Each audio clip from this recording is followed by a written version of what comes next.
Review of Bakasura restaurant. మీకు తెలుసు, చాలామందికి నేను చెప్పక్కర్లేదు.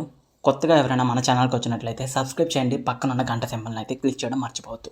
లేట్గా రివ్యూ పెట్టినా లేటెస్ట్గా ఒక మంచి గుడ్ మూవీ రివ్యూ పెట్టడమే మా ఛానల్ యొక్క ముఖ్య ఉద్దేశం. రివ్యూలోకి వెళ్ళే ముందు మీకు తెలుసు, నేను చెప్పక్కర్లేదు, బకాసురా రెస్టారెంట్ రీసెంట్గా ఓటీటీలోనే ఒక బెస్ట్ గుడ్ మూవీ ఏదైనా ఉన్నది అంటే బకాసురా రెస్టారెంట్ అని చెప్పాలి. ఎందుకు ఈ మూవీ చెప్తున్నాను అంటే, ఈ సినిమా ప్రైమ్లోనే అవైలబుల్గా ఉన్నది.